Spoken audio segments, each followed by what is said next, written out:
right එතකොට අපි දැන් සංඛ්‍යානේ පාඩමේ ඊළඟ කොටස ආරම්භ කරන්නේ. දැන් අපි මේ වෙනකොට සාකච්ඡා කරලා දිනවා පළවෙනි වීඩියෝ එකෙන් සංඛ්‍යානේ කියන්නේ මොකක්ද? ඒකෙදි දත්ත එකතු කරන ක්‍රම මොනවද? දත්ත වර්ගීකරණය කරන්නේ කොහොමද? මෙන්න මේ පිළිබඳව අපි සාකච්ඡා කරා සංඛ්‍යානේ පළවෙනි වීඩියෝ එකෙන්. එතකොට දෙවෙනි වීඩියෝ එකෙන් අපි සාකච්ඡා කරේ මේ එකතු කරපු දත්ත පිළිවෙලක් නැහැ. ඒවට කියන්නේ අමුදත්ත කියලා. මේ අමුදත්ත කොහොමද අපි සාරාංශගත කරන්න කියලා තමයි අපි දෙවෙනි වීඩියෝ එකෙන් සාකච්ඡා කරේ. මතක ඇතිනේ. ඊට පස්සේ දැන් අද අපි කතා කරන්න යන්නේ මේ සාරාංශගත කරපු දත්ත විශ්ලේෂණය කරන්නේ කොහොමද කියලා. දැන් බලන්න පිළිවෙලක් තියෙනවා. සංඛ්‍යානේ කියන්නේ මොකක්ද? දත්ත කියන්නේ මොනවද? දත්ත වර්ගීකරණය කරන්නේ කොහොමද? ඊට පස්සේ දත්ත එකතු කරන්නේ කොහොමද? එකතු කරපු දත්ත වල පිළිවෙලක් නැහැ. ඒවා අමුදත්ත. ඒවා සාරාංශගත කරන්නේ කොහොමද? නේද? ඊට පස්සේ දැන් අපි කතා කරන්න යන්නේ මේ සාරාංශගත කරපු දත්ත විශ්ලේෂණය කරන්නේ කොහොමද කියන එක තමයි කතා කරන්නේ. ඒකෙදි දත්ත විශ්ලේෂණය. මේ දත්ත විශ්ලේෂණයට ප්‍රධාන ක්‍රම දෙකක් පාවිච්චි කරනවා. දත්ත විශ්ලේෂණය. දත්ත විශ්ලේෂණයට ප්‍රධාන ක්‍රම දෙකක් පාවිච්චි කරනවා. පළවෙනි එකට අපි කියන්නේ කේන්ද්‍රික ප්‍රවණතාවයේ මිනුම්. කේන්ද්‍රික ප්‍රවණතාවයේ මිනුම්. කේන්ද්‍රික ප්‍රවණතාවයේ මිනුම්. ඒ වගේම දෙවෙනි එකට කියනවා අපි අපකිරණයේ මිනුම් කියලා. කේන්ද්‍රික ප්‍රවණතාවයේ මිනුම් අපකිරණයේ මිනුම්. මෙන්න මේ විදිහට අපිට දත්ත විශ්ලේෂණය කරන්න පුළුවන්. හරිද?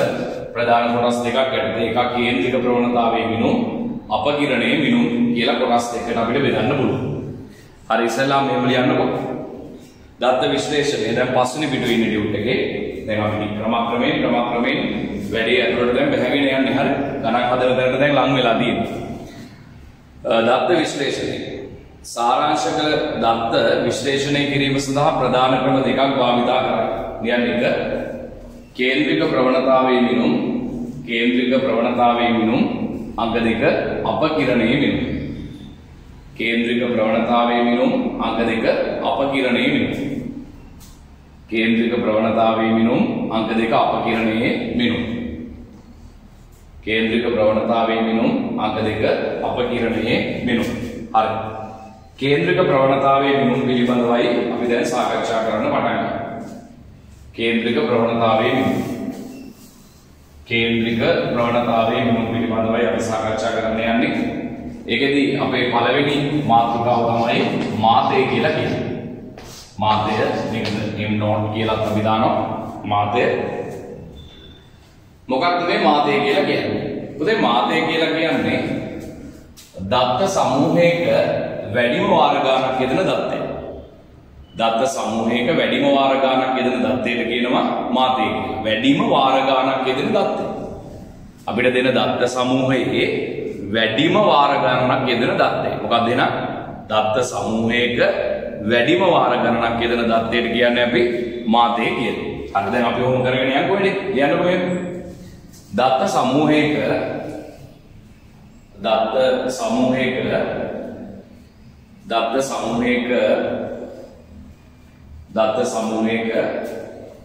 වැඩිම වාර ගණනක් යෙදෙන දත්තය දත්ත සමූහයක වැඩිම වාර ගණනක් යෙදෙන දත්තය දත්ත සමූහයක වැඩිම වාර ගණනක් යෙදෙන දත්තය දත්ත සමූහයක වැඩිම වාර ගණනක් යෙදෙන දත්තය මාතය ලෙස හඳුන්වයි. දත්ත සමූහයක වැඩිම වාර ගණනක් යෙදෙන දත්තය මාතය ලෙස හඳුන්වයි. වැඩිම වාර ගණනක් යෙදෙන දත්තය. එහෙනම් මාතය කියවම ටක් ගාලා වට මතක් වෙන්න ඕනේ මොකද්ද? වැඩිම වාර ගණනක් යෙදෙන මේ දත්තය. පහත දත්ත සමූහයේ මාතය සොයන්න. ඒතර අපිට තියෙනවා මේ පිළිවෙලටම ලියලා තියෙනවා නේද? 2 2 ඊට පස්සේ 3 ඉලක්ක 4ක් තියෙනවා. 1 2 3යි 4යි ඊට පස්සේ 4 කියන ඉලක්කම දෙපාරක් යෙදලා තියෙනවා. 5 ඉලක්කම දෙපාරක් යෙදලා තියෙනවා. 6 ඉලක්කම එකපාරයි 7 ඉලක්කම දෙපාරයි නැවත 8 ඉලක්කම. දැන් මේ දෙන්නේ දත්ත සමූහයක් නේ. මේ දත්ත සමූහයේ වැඩිම වාර ගණනක් යෙදලා තියෙන දත්තය මොකක්ද? 2 කියන දත්තේ දෙපාරයි 3 කියන දත්තේ 4 පාරයි. 4 කියන දත්තේ දෙපාරයි 5 කියන දත්තේ දෙපාරයි 6 කියන දත්තේ එකපාරයි 7 දෙපාරයි 8 එකපාරයි. එතකොට මේ දත්ත සමූහයේ වැඩිම වාර ගණනක් යෙදලා තියෙන දත්තය තමයි 3. එහෙනම් අපි කියනවා මේ දත්ත සමූහයේ මාතය 3 කියලා. මේ දත්ත සමූහයේ මාතය 3. මේ දත්ත සමූහයේ මාතය කීයද? 3යි. ඊට පස්සේ අපිට දෙනවා පහත දත්ත සමූහයේ මාතය සොයන්න කියලා දීලා තියෙනවා. හැබැයි ඔයාලට පේනවා මේකෙදි පිළිවෙලක් නැහැ. පිළිවෙලක් නැහැ කියලා පේනවා. ඒ නිසා වඩා හොඳයි මේක පිළිවෙලකට ලියා ගන්න පුළුවන් නම් අපිට වඩා හොඳයි. එක කියන දත්තේ එකපාරයි තියෙන්නේ. හරි. ඊට පස්සේ දෙක කියන දත්තේ දැන් මෙහෙම තිබ්බහම ලියාගත්තාම ලේසි. දෙක කියන දත්තේ එකපාරයි තියෙන්නේ නේද? හොඳට බලන්න. මගේ අතින් වරදින්න පුළුවන්. ඊට පස්සේ තුන කියන දත්තය තියෙනවා තුන් පාරක් නේ. 1යි 2යි 3යි. තුන කියන දත්තේ තුන් පාරක් තියෙනවා. 3 ඊට පස්සේ 4 කියලා දත්තයක් තියෙනවා එකපාරක් නේ. 4 කියන දත්තේ එකපාරක් තියෙනවා. ඊට පස්සේ 5 කියලා දත්තයක් නෑ මේකනේ. 5 කියලා දත්තයක් මට නම් පේන්නේ බලන්න. ඇස් පේනවත් අඩු වෙනද? 5 කියලා දත්තයක් නෑ. 6 කියන දත්තය එකපාරයි මට නම් පේන්නේ. බලන්න නේ. 6 කියන දත්තය එකපාරයි. 7 කියන දත්තයත් එකපාරයි පේන්නේ. ඊට පස්සේ 8 කියන දත්තේ තියෙනවා මට පේනවා 3 පාරක්. 1යි 2යි 3යි. 8 කියන දත්තේ 3 පාරක් මට පේනවා. ඊට පස්සේ 9 කියන දත්තය එක පාරයි තියෙන්නේ. 9 කියන දත්තය එක පාරයි තියෙන්නේ. 10 කියන දත්තේ නැවත දෙපාරක් තියෙනවා. හරිද? එතකොට දැන් බලන්න මේ දත්ත සමූහයේ වැඩිම වාර ගණනක් ගෙනිච්ච දත්තේ 3 කියන දත්තේ පොතේ 3 පාරක් ගෙනිලා තියෙනවා. 8 කියන දත්තයත් 3 පාරක් ගෙනිලා තියෙනවා. එතකොට දැන් මේකෙදි මොකද්ද කියන්නේ? වැඩිම වාර ගණනක් ගෙදිච්ච අවස්ථා දෙකක් තියෙනවා. 3 කියන දත්තයක් 3 පාරක් තියෙනවා. 8 කියන දත්තයක් 3 පාරක් තියෙනවා. ඒ නිසා අපි ලියනවා මාතය 3 හා 8 වේ. ඒතර මාත දෙකක් තියෙනවා. මාත කීයක් තියෙනවද? දෙකක් තියෙනවා. අපි ඊළඟ එකක් බලමු. පහත දත්ත සමූහයේ මාතය සොයන්න. මේකේ මාතය කියලා අහන්නේ. මාතය කියලා අහන්නේ බලන්න. අපි එකක් පිළිවෙලට ලියා ගමු. 1 කියලා දත්තයක් තියෙනවා එකපාරයි තියෙන්නේ නේද? 1 කියන එකේනා එකපාරයි, 2 කියන එකේනා ඒත් එකපාරයි ඉන්නේ. ඊට පස්සේ 3 කියලා දත්තයක් එකකින් නෑ නේද? 4 කියලා දත්තේ එකපාරක් තියෙනවා. ඊට පස්සේ 5 කියන දත්තය නැවත එකපාරක් තියෙනවා 5 කියන දත්තේ. ඊට පස්සේ 6 කියන දත්තය එකපාරක් තියෙනවා. 6 කියන දත්තේ එකපාරක් තියෙනවා. ලේනින් ගෑ ගන්නවා කියන අරවන් දෙයක් විදියක් නෑ. ඔයාලා ගන්න විදියක් නෑ. 6 කියන දත්තය එකපාරක් තියෙනවා. ඊට පස්සේ 7 කියන දත්තයක් නෑ. 8 කියන දත්තේ එකපාරක් තියෙනවා. ඊට පස්සේ 9 කියලා දත්තයක් නෑ. 10 කියලා එකක් නෑ. 11 කියලා එකක් තියෙනවා. 11 කියලා එකක් තියෙනවා. ඊට පස්සේ 12 කියලා එකක් තියෙනවා. 12ට පස්සේ මම හිතන්නේ තියෙන 15. 15ට පස්සේ 10. ඔය ටික තමයි තියෙන්නේ. 1 2 ඊට පස්සේ 4 5 6 තියෙනවා. 7ක් නෑ 8 තියෙනවා. 9 නෑ 10 නෑ 11 තියෙන්නේ. ඊට පස්සේ 12 තියෙනවා 15 තියෙනවා 19 තියෙනවා. ඔන්න දත්ත ටික ලියන්න. දැන් බලන්න වැඩිම වාර ගණනක් ගෙදිච්ච දත්තයක් තියෙද කියලා. වැඩිම වාර ගණනක් ගෙදිච්ච දත්තයක් කියලා එහෙම එකක් නැහැ නේද? ඒතකොට ඒ කියන්නේ හැම දත්තයක්ම තියෙන එකපාර. හැම දත්තයක්ම තියෙන එකපාර. ඒතකොට අපි කියනවා මේ වගේ වෙලාවකදී මාතයක් නැහැ කියන්නේ. මාතයක් රහිත දත්ත ව්‍යාප්තියක්. ඒ කියන්නේ වැඩිම වාර ගණනක් ගෙදිච්ච එකක් නැහැ. ඔක්කොම දත්ත ටික එකපාරයි යෙදিলা තියෙනවා. හැම දත්තයක්ම එකපාරයි යෙදিলা තියෙන නිසා මේක මාතයක් රහිත ව්‍යාප්තියක් කියලා තමයි අපි හඳුන්වන්නේ. දැන් මේකේ තියෙන මොන්නේ පොතේ එක මාතයක් තියෙනවා. එතකොට අපි කියන්නේ ඒක මාතයක් කියලා. මේ වගේ මාත දෙකක් තිබ්බොත් එහෙම අපි කියන්නේ ද්වි මාතයක් කියලා. මේක මාතයක් රහිත ව්‍යාප්තියක් තමයි දත්ත ව්‍යාප්තියක් තමයි මේ තියෙන්නේ. මාතයක් රහිත දත්ත ව්‍යාප්තියක්. හරි නේද?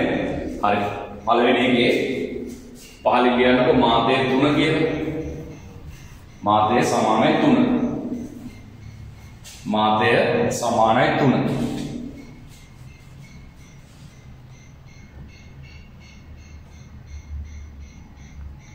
මාතය සමානයි 3 කියලා ලියන්න.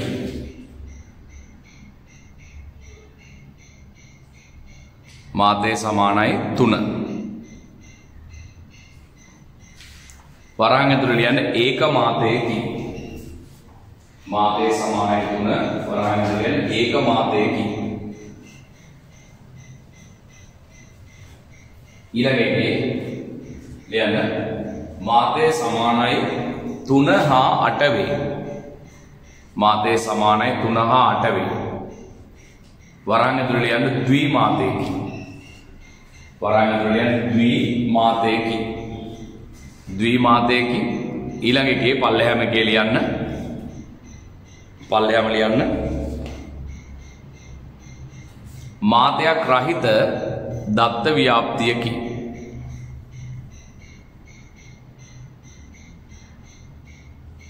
මාතයක් රහිත දත්ත ව්‍යාප්තියකි. මාතයක් රහිත දත්ත ව්‍යාප්තියකි. ඒකේ මාතයක් නැහැ.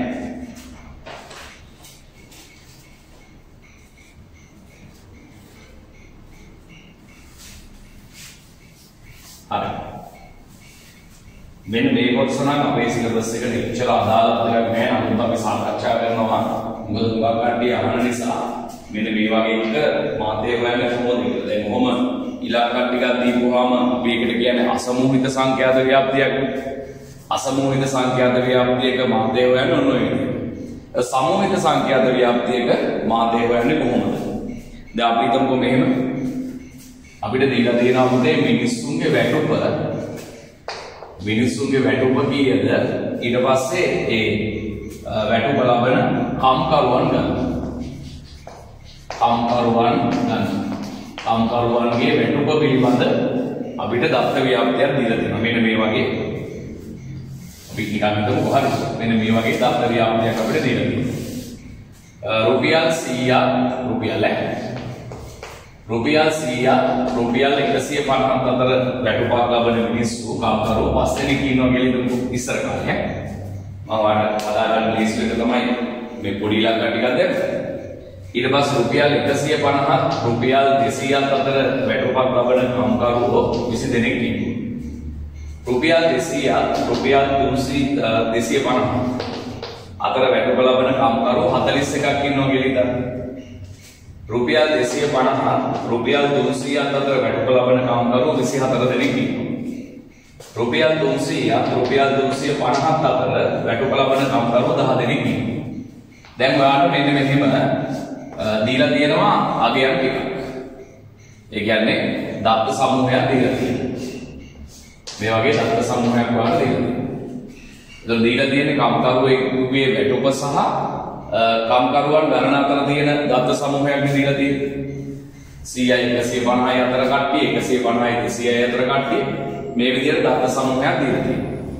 දැන් ඔයාගෙන් අහනවා මේකේ මාතේ කීයද? මාතේ කියන්නේ පුතේ වැඩිම වාර ගණනක් යෙදෙන දත්තේ. ඒතර මාතේ කියන්නේ වැඩිම වාර ගණනක් යෙදෙන දත්තේ. වැඩිම වාර ගණන 41. ඒතර දත්තේ මොකක්ද? මෙහෙම ලියුවොත් වැරදි. 200යි 250ත් අතර කියලා ලියුවොත් වැරදි.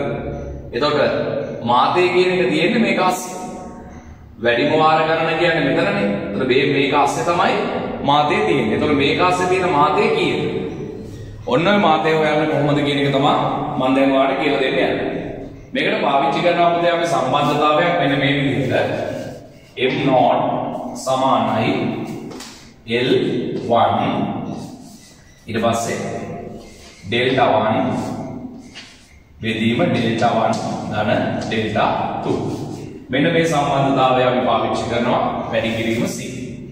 ඒ උත්තරේ c ගෙන් වැඩි කරන්න ඕනේ. හරි. c ගෙන් වැඩි කරන්න ඕනේ. මෙන්න මේ සමීකරණයෙන් තමයි අපි මාතේ හොයන්නේ. මෙන්න මේ වගේ සමූහිත සංඛ්‍යාත ව්‍යාප්තිය. සමූහිත සංඛ්‍යාත ව්‍යාප්තිය. m0 සමානයි l1 වාරයක් delta 1 බෙදීම delta 1 ධන delta 2 වාරයක් c. දැන් බලමු මේ අකුරු වල තේරුම් මොනවද කියන්නේ. හරි. මේ අකුරු වල තේරුම් බලමු මොනවද කියන්නේ. ඒක අපිට පැත්තක තමයි ලියා ගන්න වෙන්නේ. මෙතන ලියා ගන්න ඉන්න මදි වෙයි. හරි. මෙහෙම ලියන්නකො. සමූහිත සංඛ්‍යාත ව්‍යාප්තියක මාතේ සෙවි. ලියන්න. මේ සඳහා පහත සමීකරණය භාවිතා කරන්න. මේ සඳහා පහත සමීකරණය භාවිතා කරයි. මේ සඳහා පහත සමීකරණය භාවිතා කරයි. හරි ලියා ගන්නකො සමීකරණ රතු පැනෙල් වල කොටු කර ගන්නකො. මේකෙන් නම් තාම මේ වගේ ඉවරයි නම් විභාගෙදී ප්‍රශ්න කරලා නෑ අපේ මට්ටමේදී. හරි. නමුත් ලියා ගන්න කමක් නැහැ. වැඩි වෙන්නේ නැහැ. m0 සමානයි L1 වාරයක් delta 1 බෙදීම delta 1 then delta 2 වාරයක් c. යාර m0 කියන එකට ඉඳලයක් ගහලා යන මාතේ. m0 කියලා කියන්නේ මාතේට. m0 කියන්නේ මාතය. m0 කියලා කියන්නේ මාතය. L1 කියන එක හරියට ලියා ගන්න. මාත පන්තියේ පහළ සීමාව. මාත පන්තියේ පහළ සීමාව. මාත පන්තියේ පහළ සීමාව. L1 කියන්නේ මාත පන්තියේ පහළ සීමාව. මාත පන්තියේ පහළ සීමාව. මාත පන්තියේ පහළ සීමාව. delta 1 කියන්නේ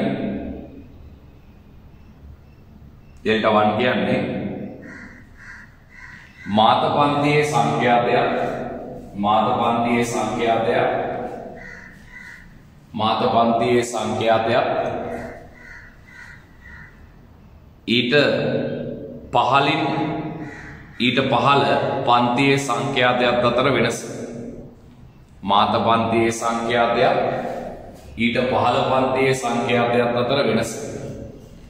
මාත පන්තියේ සංඛ්‍යාතයක් ඊට පහළ පන්තියේ සංඛ්‍යාතයක් අතර වෙනස. මාත පන්තියේ සංඛ්‍යාතයක් ඊට පහළ පන්තියේ සංඛ්‍යාතයක් අතර වෙනස. delta 2 කියලා කියන්නේ මාත පන්තියේ සංඛ්‍යාතයක්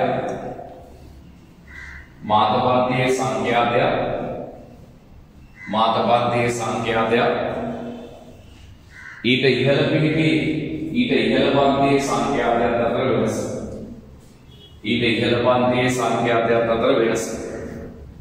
මාත පන්තියේ සංඛ්‍යාතයක් ඊට ඉහළ පන්තියේ සංඛ්‍යාතයක් අතර වෙනස. මාත පන්තියේ සංඛ්‍යාතයක් ඊට ඉහළ පන්තියේ සංඛ්‍යාතයක් අතර වෙනස. මාත පන්තියේ සංඛ්‍යාතයක් ඊට ඉහළ පන්තියේ සංඛ්‍යාතයක් අතර වෙනස. delta 2 කියලා කියන්නේ. C කියලා කියන්නේ මාත පන්තියේ තරම. මාත පන්තියේ තරම. අර දැන් මේ ගානක් හදනකොට ඔයාලට මම මේ ඔක්කොම ටික පැහැදිලි කරනවා. දැන් ඔයා පල්ලෙහා තියෙන ඉඩ ටික තියෙනවනේ.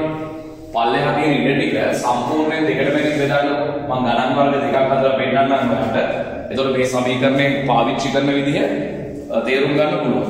මේවා මොකද හුඟක් වෙලාවට මේ සංඛ්‍යානේ තියෙන ඒවා අර සමහර ඒවා කීවට තේරෙන්නේ නැහැ. හැබැයි ගානක් හදපුවාම තේරෙනවා මේක තමයි වැඩේ කියලා. ගාන හැදුවාම තමයි කතාව තේරෙන්නේ හොඳට.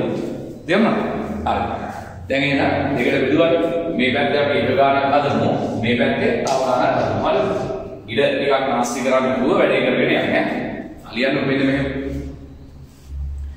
දැන් අපි කෙලින්ම මුකුත් අමුතුවෙන් ලියන්න ඕනේ නැහැ. මේ වගුව ගහලා මේ සමීකරණ ලියලා අපි උත්තරේ ගමු. අපි වැඩේ පටන් ගමු. පළවෙනි පැත්තේ මේ වගුව ගහලා මේ සමීකරණ ලියලා උත්තරේ ගමු. බලන්නකෝ දැන් ඔයාලට තේරිච්ච විදිහට මොකද්ද උත්තරේ කියලා අපි බලමුකෝ. ඔයාලට තේරෙන විදිහට මොකද්ද අපි උත්තරේ කියලා බලමුකෝ. ඔයාලට තේරෙන විදිහට ඔයාලට අපිට ආවෙන શબ્ද ගැන එච්චර හිතන්න එපා. මොකද අපි පන්තියේ ඉන්න කොටත් සමහරවිට කපුටේම ගෑ ගහනවා. මොකද මට කපුටන්ගේ කටවල් වල මේ වහන්න බෑ. ඒ නිසා මේ පුළුවන් විදිහකට මේ වැඩේ කරගෙන යන්න අපිට මේ මාස 25 වෙනකොට පන්ති පටන් ගන්න පුළුවන් කියලා තමයි රජයේ දැන් මේ කියලා තියෙන නිසා 25 වෙනිදා අපි පන්ති පටන් ගන්නවා. හුඟක් වෙලාවට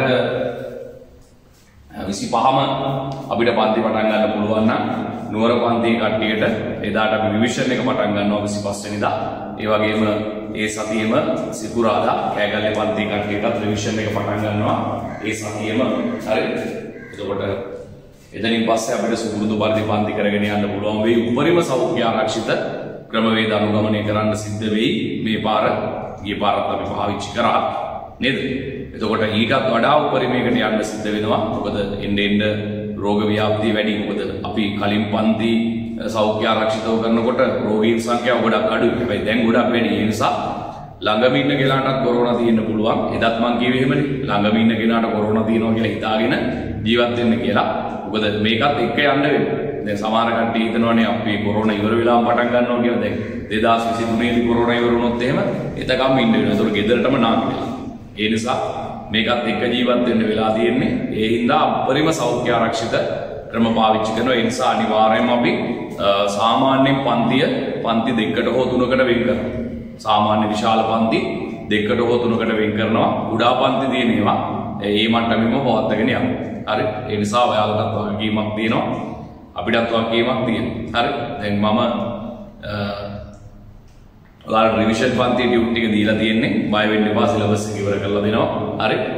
ඒකේ ආයෙ කිසිම තර්කයක් නැහැ. පරණ මෙතෙක් කරපු ඔක්කොම පාඩම් ටික නැවත කරලා දෙන්න. හරිද? ඒක තමයි මට ඔයාලට දෙන්න තියෙන පොරොන්දුව. හැබැයි ඉස්සරහට තියෙන පාඩම් ආයෙ කරලා දෙනවා කියලා මම විශේෂ පොරොන්දුවක් වෙන්නේ නැහැ. මොකද ඉස්සරහට තියෙන පාඩම් ඉස්සරහට කොහොමත් කරන්න එපා. ඉස්සරහට තියෙන පාඩම් කොහොමත් කරනවා. පරණ මෙතෙක් කරපු පාඩම් නැවත කරනවා. පේපර්ස් ටික කරනවා. ඒ වැඩ ටික කරලා විභාගෙට සූදානම් කරලා යනවා. ආයෙ ඒකේ තර්කයක් නැත. මෙච්චර කාලයක් කරා මේ පාරක් කරනවා. එහෙම ප්‍රශ්නයක් නැහැ. මොකද අපිට නිමාඩු දවස් තියෙනවා. නිමාඩු දවස් කියන්නේ පන්ති නැති දවස් තියෙනවා. ඒ පන්ති නැති දවස් කියන්නේ ඔයාලටත් පන්ති නැති දවස්. හරි. එතකොට ආමතර පන්ති දාලා හරි මේ වැඩ ටික පිළිවෙලට කරන්න පුළුවන්. මේ විදිහට ඔන්ලයින් වලින් වැඩ කරන්නත් පුළුවන්. ඒ නිසා බය වෙන්න එපා. කිසිම දෙයකට අපි මේ වැඩේ පිළිවෙලට කරගෙන යන්න. කොහොමත් මම මේ මාසේ ඔයාලට බය වෙන්න එපා. මේ මාසේ ඇතුළත රිවිෂන් කියලා පාඩම් තුනක් ඉවර කරලා දෙන්න. සමහරවිට සැක ඇති නේද? රිවිෂන් කියලා පාඩම් තුනක් ඔයාලට ඉවර කරලා දෙනවා මේ මාසේ ඇතුළතදී. සංඛ්‍යානේ පාඩමත් අල්ලගන්නකො. එතකොට හතරක් ගොඩ දාගන්න පුළුවන්. සංඛ්‍යානේ පාඩමත් කොහොම අල්ලගන්නකො. එතකොට හතරක් ගොඩ දාගන්න පුළුවන්. පරණ පාඩම් අමතක කරන්න කියලා නෙවෙයි මම මේ කියන්නේ. මොකෝවත් කරගත්ත නැති ඔය නිකන් අර හිටියපු අර ඒ වචනේ පාවිච්චි කරන්න හොඳ නැහැ ඔන්න ක්ලාස් එකේ. හරි. නිකන් මෙලෝ රහක් නැති පොරවල් කියලා කියන්නේ අපි. කොල්ලොත් එකයි කෙල්ලොත් එකයි. මෙලෝ රහක් නැති වුන් කියන්නේ. ඒ කියන්නේ මෙලෝ වැඩක් කරපො නැති වුන් කියන්නේ. උන්ට මම කියන්නේ දැන් මම කියවනේ මේ මාසේ මම රිවිෂන් කියලා පාඩම් තුනක් කරනවා කියලා. පැහැදිලිද? ඒකට අපි මේ මාසේ මුදල් අය ගෙවි මනම් මුකුත් නැහැ. රිවිෂන් කියලා මම පාඩම් තුනක් කරලා දෙනවා ඔයාලට. මේ පාඩමත් කරගන්න සංඛ්‍යානේ පාඩම එතකොට හතරක්. හරිද? මෙතනින් එහාටවත් ඉස්සරහට මේක තල්ලු කරන් යන්නයි තියෙන්නේ. ඉතින් මට කරන්න දෙයක් නෑ. ඔයාලා කරන්නේ නැත්නම් මට බලහත්කාරයෙන් ඕවා කරන්න බෑ නේද? ඒ නිසා පිළිවෙලකට වැඩ ටික කරන්න. එහෙනම් වගුරු දාගත්තා සමීකරණ ලියව ආදේශ කළ උත්තරේ ගන්න. බලන්න ඔයාලට තේරිච්ච විදිහට හදන්න. දැන් මම එක එක ඒවට දුන්නානේ තේරුම් මොනවද කියලා. ඔයාලට තේරෙන විදිහට කරන්න. ඔයාලට තේරෙන විදිහට ඔය වැඩේ කරන්න.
මම මේ පැත්තෙන් ලියන්නද දැන් සමීකරණය කොහොමද තිබ්බාවේ එතන සමීකරණය කොහොමද තිබ්බාවේ දැන් මම මේ ගාන හදන්න හරි මේ ගාන හදන්න ඔය විදිහට තිබ්බාවේ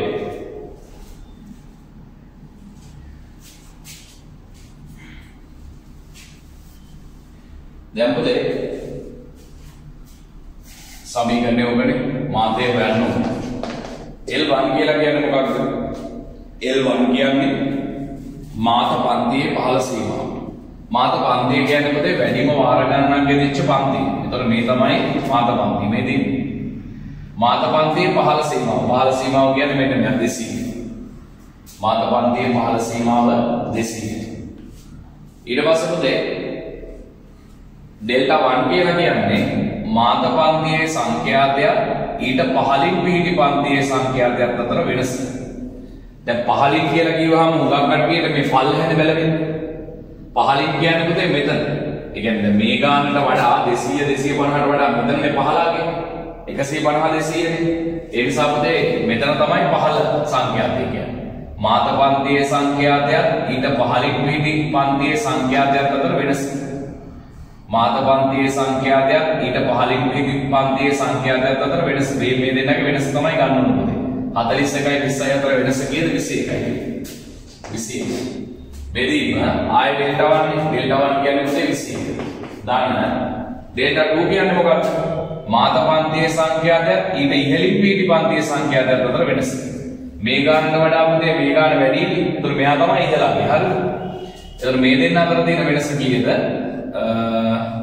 16යි 17යි නේ 17යි වෙනස මේ දෙන්න අතර තියෙන වෙනස 17යි ඊට පස්සේ C කියලා කියන්නේ මොකද්ද පුතේ පන්ති තරම කියලා කියන්නේ මාත පන්තියේ තරම මේ තියෙන මාත පන්තියේ මේ තියෙන මාත පන්තියේ තරම කියලා කියන්නේ මේ දෙක අතර තියෙන වෙනස නේ එතකොට 200යි 250යි අතර තියෙන වෙනස කීයද 50යි ඒතර මෙතෙන්ට දාන්නේ 50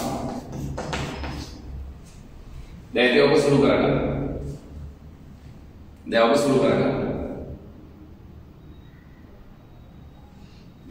කරගන්න සුළු කරගත්තාම ඔයාට උත්තරයක් එයි m not සමානයි මෙතන තියෙන 200 අපිට ඕන නම් පුළුවන් අපි එකතු කරගන්න පුළුවන් 21 බෙදීම මෙයයි මේ එකතු කරගත්තාම 21යි 17යි කියලා කියන්නේ 21යි 17යි කියලා කියන්නේ 38යි නේ 38යි ඒන උත්තරේ වැඩි කරන්න ඕන කියන්නේ 50 ඒන උත්තරේ 50යි වැඩි කරන්න ඕන එතකොට දැන් මේක බෙදලා උත්තරයක් ගන්න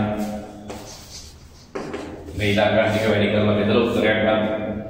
එතකොට මේ වගේ උත්තරයක් දෙන්න කියලා බලන්න. 227.6 වගේ ගාණක් එනවා යත්තේ බලන්න සුළු කරලා.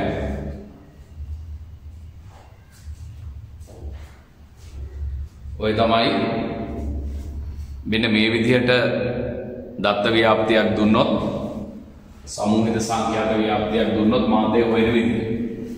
ඒ කියන්නේ මේ ඉලක්කම මෙතන තියෙනවා පුතේ. මේ ඉලක්කම මෙතන තියෙනවා. මේ ඉලක්කම මෙතන තියෙනවා. මේ ඉලක්කම මෙතන තියෙනවා. අන්න එහෙම ව්‍යාප්තියක් දුන්නොත් එහෙම මාතේ හොයන ඔය විදිහට.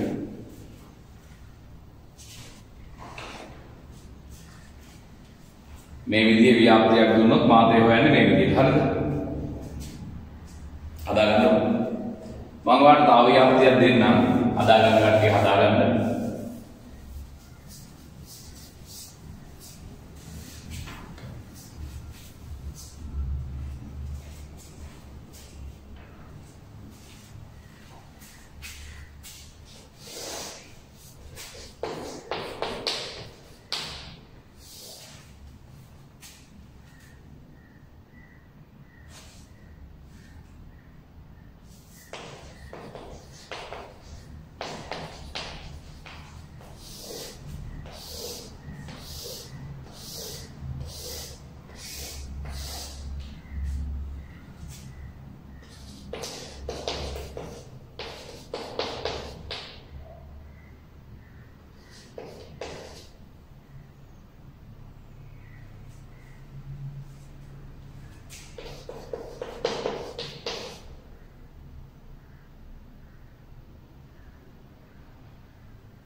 දැන් මේ විදිහට වාට දීලා තියෙනවා පුතේ සමූහිත සංඛ්‍යාත ව්‍යාප්තිය මේ විදිහට ළමයින්ගේ වර සහ ළමුන් ගණන Excel එකේ මතකනේ 150 200 250 300 එහෙමනේ ගියේ මේකේ පුතේ 38 40 ඊට පස්සේ ආයෙත් 41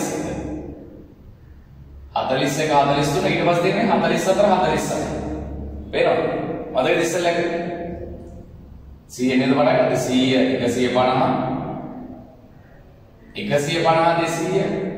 250 එහෙමනේ ගියේ මේකේ 38 40 40 නේ පටන් ගන්න 41 43 නේ පටන් ගන්න 47 මේ වගේ ව්‍යාප්තියක කොහොමද අපි හොයන්නේ මාතේ කියන්නේ සමූහික සංඛ්‍යාත ව්‍යාප්තිය එහා පැත්තේ මේ කතාව දාන්න එහා පැත්තේ මේ කතාව දාන්න කළා සමීකරණය දියන්නකො සමීකරණය දියලා ගාන හදන්න උත්සාහ කරන්නකො දැන්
දැන් ඔයා කරගන්න මෙන්න මේවා පුතේ අතර වෙනසක් තියෙනවනේ. ඒතර පන්ති සීමා ටික දාගන්න.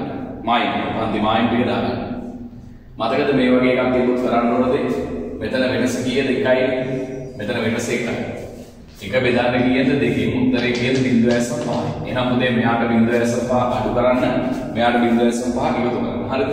ඒතර කීයද? 38කට ගත්තොත් පේන අඩු වෙන්නේ නේද? මේ පැත්ත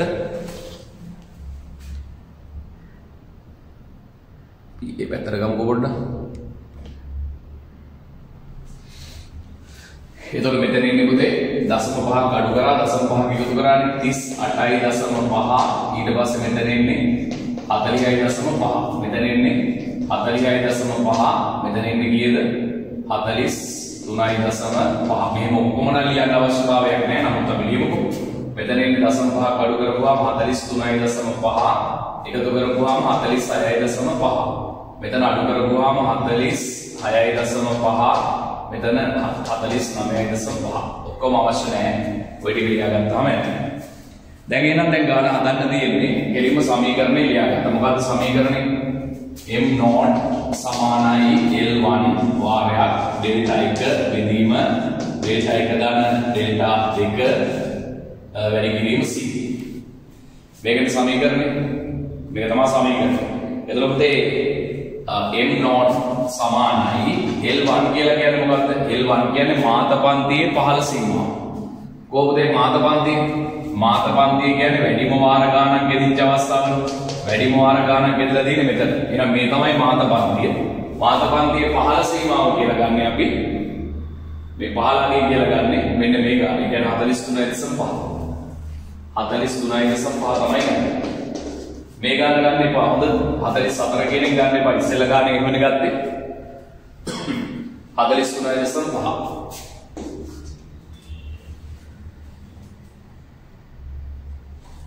ඊට පස්සේ උදේ ඩෙල්ටා 1 කියලා කියන්නේ මොකක්ද? මාත පන්තියේ සංඛ්‍යාතයක් ඊට 15 පිහිටි පන්තියේ සංඛ්‍යාතයක් අතර වෙනස.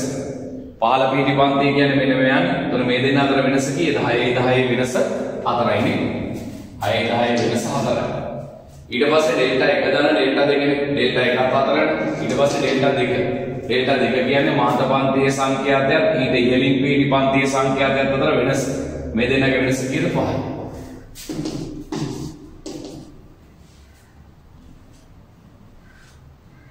ඊට පස්සේ C කියලා කියන්නේ මාතපන්තියේ තරමනේ.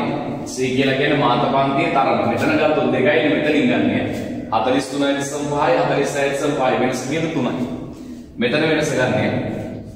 මේ දෙන්න අතර වෙනස ගන්න 3යි. මේ දෙන්න අතර වෙනස තමයි අපි 3යි කියලා ගන්න. එතකොට m not සමානයි 43.5 මේක වැඩි කිරීම කියලා දාන්න 4 බෙදීම 4යි 5යි 9යි වැඩි කිරීම 3. ඔබේ උත්තරේ නේද? එතකොට 3 වරක් 1යි 3 වරක් 3යි. m not සමානයි 43.5 වැඩි කිරීම 4 බෙදීම 3. m not සමානයි උත්තරේ දාන්න. මාතෘකාව වරුද ඒකකට දාගන්න කිලෝග්‍රෑම් කියලා. එන්සෙල් එකේ රුපියල්. සෙල් එකේ ආපු උත්තරේ රුපියල් වෙන්න ඕන මාතේ කියන එක. ඉස්සෙල්ලා ගන්න උත්තරේ රුපියල් වෙන්න ඕන මාතේ. මේකේ කිලෝග්‍රෑම් නේ. බලන්න හදලා කීයද කියලා. කීයක් හරි 44.8 වගේ කිලෝග්‍රෑම්. බලන්න හදලා කියලා.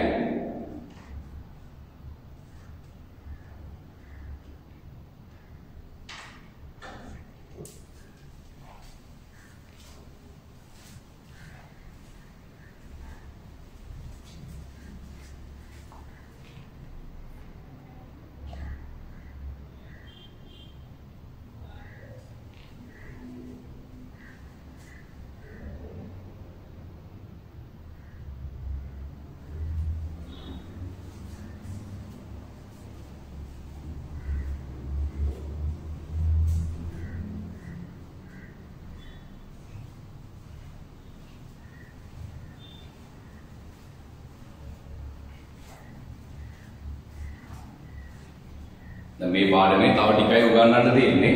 මහා ගොඩක් තීරණේ හැරද ටිකයි උගන්වන්න තියෙන්නේ. පාස් පේපර්ස් ටික ඔක්කොම කරගන්න ඕන.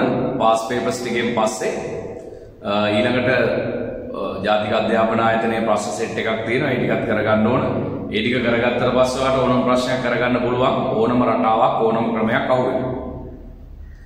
2020 ප්‍රශ්න පත්‍රයේ බව අපි සාකච්ඡා කරනවා. බහුවර්ණයේ බව සාකච්ඡා කරනවා. ඒ නිසා කාටවත් මොකක්ම ගැරෙන්නේ නැහැ.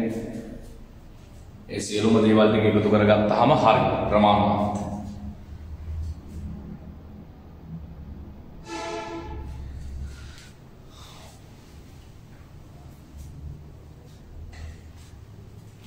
මේ ටිකත් පැත්තක ලියලා තියාගන්න රාගයන් ටික.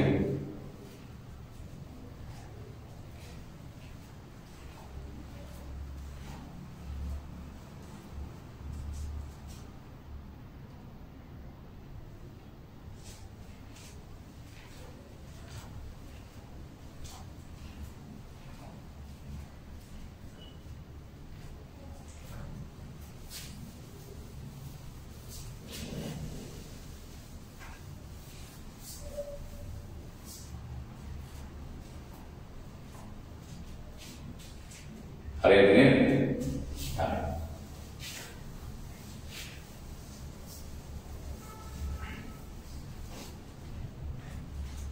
ඊළඟ කතාව තමයි මාතයෙන් පස්සේ මධ්‍යස්ථය. මාතයෙන් පස්සේ මධ්‍යස්ථය කියන එක. උදේ මධ්‍යස්ථය කියලා කියන්නේ මැදිහත් කියන එකනේ. මැද කියන එක. එතකොට මේ මධ්‍යස්ථය කියලා අදහස් කරන්නේ දත්ත සමූහයක් ආරෝහණ හෝ අවරෝහණ පිළිවෙලට සකස් කරපුවාම මැද පිහිටන දත්තය. දත්ත සමූහයක් ආරෝහණ හෝ අවරෝහණ පිළිවෙලට සකස් කරපුවාම මැද පිහිටන දත්තයට කියනවා මධ්‍යස්ථය කියලා. හරි? කියන්න මෙහෙම. දත්ත සමූහයක්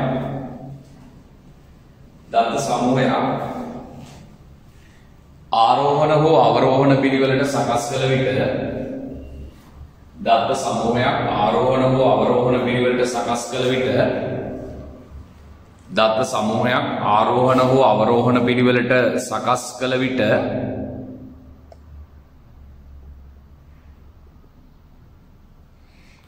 දත්ත සමූහයක් ආරෝහණ හෝ අවරෝහණ පිළිවෙලට සකස් කළ විට දත්ත සමූහයක් ආරෝහණ හෝ අවරෝහණ පිළිවෙලට සකස් කළ විට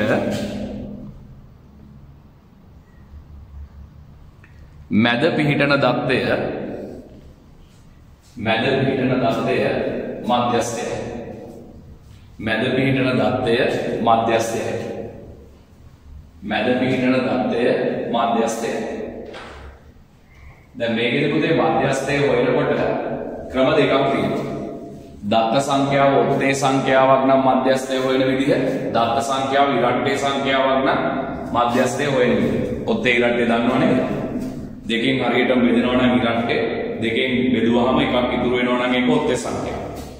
නේද? ඉරට්ටේ කියන්නේ 2 4 6 8 10 12 වගේ ඒවා. ඔත්තේ සංඛ්‍යා කියන්නේ 1 3 5 7 9 වගේ දේවල්. මම ඒවා පවා කියන්නේ ඒවා පවා දන්නේ නැති අමතක කරගත්ත මිනිස්සු කොට්ටාසයක් පන්ති වල ඉන්නේ. විශේෂ මිනිස්සු කොට්ටාසයක්, අර ජීවි කොට්ටාසයක් ඉන්නවා පන්ති වල. දැන් පළවෙනියට තියෙන්නේ දත්ත සංඛ්‍යාව ඔත්තේ සංඛ්‍යාවක් නම්. දත්ත සංඛ්‍යාව ඔත්තේ සංඛ්‍යාවක් නම්. දැන් ඔයා හිතන්න මම ඔයාලට දත්ත ටිකක් දෙනවා මෙන්න මෙහෙම. මම ආරෝහණ පිළිවෙලට ලියලම දෙන්නම් ඔයාලට. මේ විදිහට ආරෝහණ පිළිවෙලට ලියලම දෙන්නම්. 9 12 9 11 12 ඊට පස්සේ ආය 12 10. දැන් පුතේ කීයද බලන්න 1 2 3 4 5 6 7 8 9 10 11. දත්ත සංඛ්‍යාව 11යි. 11යි නම් ඒක ඔත්තේ සංඛ්‍යාව. ඔත්තේ සංඛ්‍යාවක් වෙලාවදී අපි මධ්‍යස්ථය හොයන්නේ මෙහෙම. ඉස්සෙල්ලාම හොයන්නේ මධ්‍යස්ථයේ පිහිටි ස්ථාන. මධ්‍යස්ථයේ පිහිටි ස්ථානය හොයන්නේ පුතේ. මෙහෙම දත්ත ගණනට එකක් එකතු කරලා ඒක දෙකෙන් බෙදන්න. එතකොට ඔයාලට එනවා මධ්‍යස්ථයේ පිහිටි ස්ථාන. හැබැයි මෙහෙම කරන්නේ කොයි වෙලාවකටද? දත්ත ගාන ඔත්තේ සංඛ්‍යාවක් නේ. දැන් මෙතන 11යිනේ දත්ත දෙන්නේ ඔත්තේ සංඛ්‍යාවක්. එතකොට මධ්‍යස්ථයේ පිහිටි ස්ථාන. මේ මධ්‍යස්ථයේ නෙමෙයි හොයන්නේ, මධ්‍යස්ථයේ තියෙන තැන. මධ්‍යස්ථයේ පිහිටි ස්ථාන.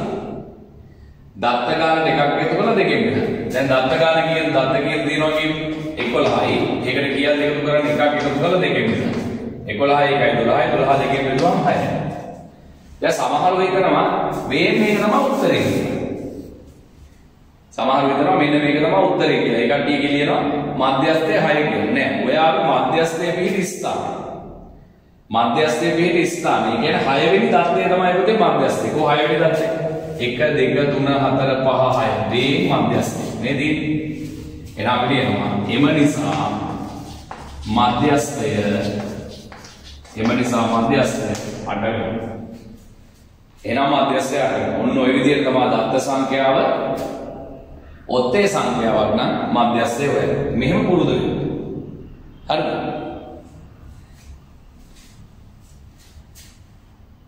මේ ලියන්න. අවබෝධ ලියන්න. දත්ත සංඛ්‍යාවට එකක් එකතු කර දෙකෙන් බෙදීමෙන් දත්ත සංඛ්‍යාවට එකක් එකතු කර දෙකෙන් බෙදීමෙන් දත්ත සංඛ්‍යාවට එකක් එකතු කර දෙකෙන් බෙදීමෙන් දත්ත සංඛ්‍යාවට එකක් එකතු කර දෙකෙන් බෙදීමෙන් දත්ත සංඛ්‍යාවට එකක් එකතු කර දෙකෙන් බෙදීමෙන් මධ්‍යස්ථයේ පිහිටි ස්ථානය ලැබේ. මධ්‍යස්ථයේ පිහිටි ස්ථානය ලැබේ. මධ්‍යස්ථයේ පිහිටි ස්ථානය ලැබේ. මධ්‍යස්ථයේ පිහිටි ස්ථානය ලැබේ. දත්ත සංඛ්‍යාවට එකක් එකතු කර දෙකෙන් බෙදීමෙන් මධ්‍යස්ථයේ පිහිටි ස්ථානය ලැබේ. දැන් ඔයා මේක කරන්න. මේ වගේ දත්ත ටිකක් ලියාගන්න. මෙහෙමත් ලියාගන්න. මේ උත්තරේ ගන්න 6යි කියලා. එම නිසා මධ්‍යස්ථය 8යි කියලා ලියන්න. හරි?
දැන් දත්ත ගණන ඉරට්ටේ සංඛ්‍යාවක් වුණොත් මොකද කරන්න කියලා බලමු.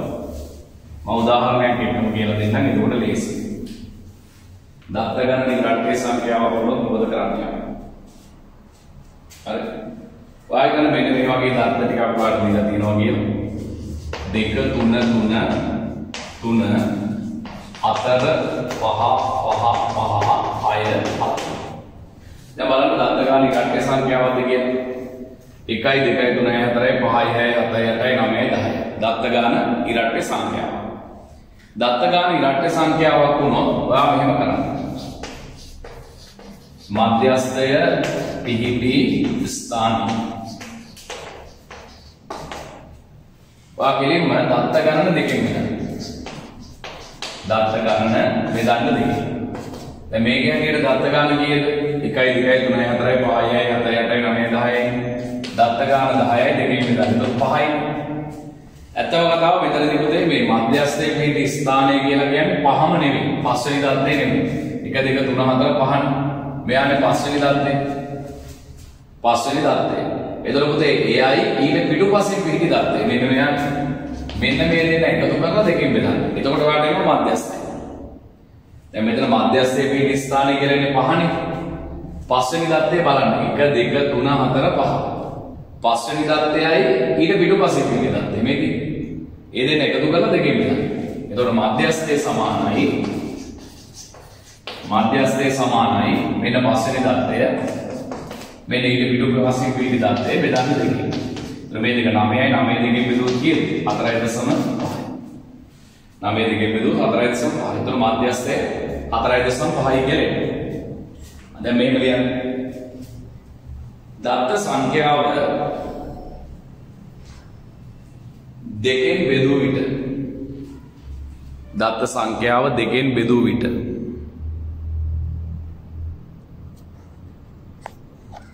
දත්ත සංඛ්‍යාව දෙකෙන් බෙදූ විට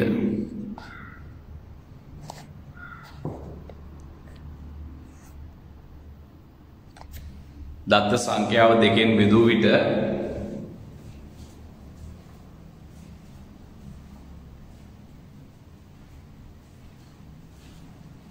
දත්ත සංඛ්‍යාව දෙකෙන් බෙදූ විට ලැබෙන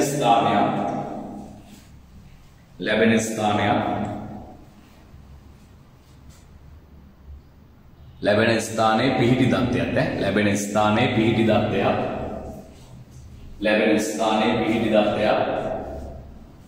ලැබෙන ස්ථානයේ පිහිටි දත්තයක්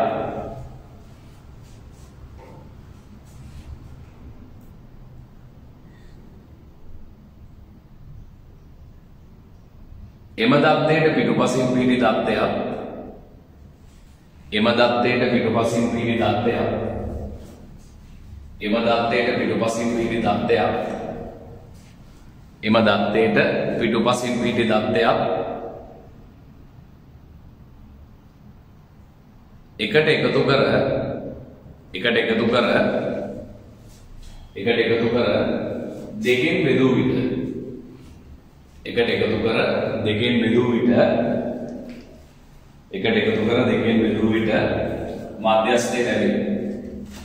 එකට එකතු කර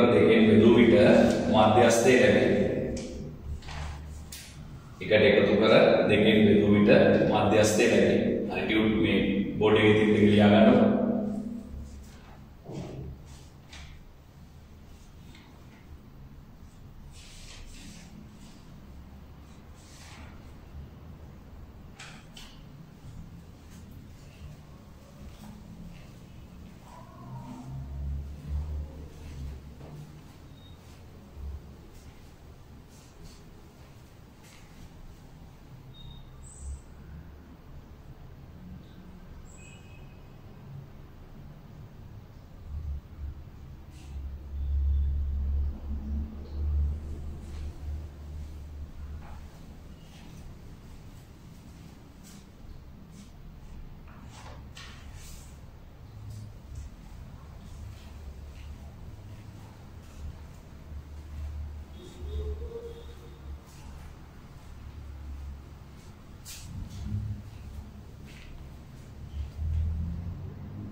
අන්තිම ටික පේන්නවද? මෙහෙම තියෙන්නේ 4 ධන 5 බෙදීම 2 උත්තරේ 4.5. හරි. අපි දැන් මේ වීඩියෝ එක ඔතනින් නවත්තනවා. හේතුව තමයි ඊට පස්සේ කතා කරන්න තියෙන මධ්‍යයන්නේනේ. මධ්‍යයන්නේ පටන් ගත්තාම මේ මධ්‍යයන්නේ ඉවරම කරන්න ඕන. උතර පිටු 2-3ක කතාවක් තියෙනවා. එතන මධ්‍යයන්නේ ඉවර කරන කතාවයි ජාල රේඛය සහ සංඛ්‍යාත බහුවස්ත්‍රය කියන මාතෘකා දෙකයි කරන එක තමයි අපි ඊළඟට කරන්නේ. ඊට පස්සේ අපිට ජූඩි මාතෘකාවක් තියෙන්නේ ඔය අන්තර්චතුර්ථක පරාසය හොයනවා කියන එක. ඒක කරන්නයි අපිට තියෙන්නේ. එතනින් පාඩමේ තියරි ටික අවසන් වෙනවා. තව තියෙනවා මේ සමුච්චිත සංඛ්‍යාත වක්‍රය කියලා එකක්. විශේෂයෙන් විභාග ධ්‍යාන ඒ ටික කතා කරාට පස්සේ පාඩම සම්පූර්ණයෙන් ඉවරයි. ඒ කියන්නේ තව වීඩියෝ දෙකයි අපිට තියරි වලට පාවිච්චි කරන්න වෙන්නේ. ඒ කියන්නේ ප්‍රධාන දවස් දෙකක් තමයි තියරි වලට පාවිච්චි කරන්න වෙන්නේ. එතනින් සංඛ්‍යානය කියන පාඩමේ තියරි ඔක්කොම ටික අවසන් වෙනවා. ඊට පස්සේ තියෙන්නේ ඉතින් ප්‍රශ්න ටික කරන්න. හැබැයි මම මේ තියරි එක්කලා ප්‍රශ්න කතාවත් පටන් ගන්නවා. මොකද අන්තිමට ප්‍රශ්න ටික කරනවට වැඩිය මේකත් එක්ක. ඒ කියන්නේ ඊළඟ වීඩියෝ එකේ නම් අපි ප්‍රශ්නත් සාකච්ඡා කරන්න පටන් ගන්නවා. ඒ කියන්නේ අගහරියේ තියෙන තනිකර ප්‍රශ්න ඔයාලට තව ටියුට් එකක් ලැබිලා ඇති මේ මාසේ. ඒකේ තියෙන සංඛ්‍යානයේ පහුගිය විභාග ප්‍රශ්න 2020 ප්‍රශ්න ටික විතරක් නැතුව ඇති. ඒක අපි වෙනම ඔයාලට print කරලා දෙනවා 2020 ප්‍රශ්න ටික. හරි එහෙනම් ඔච්චරයි අපි සාකච්ඡා කරන්නේ මේ කොටසේදී. හරි එහෙනම් ආයිබෝන්.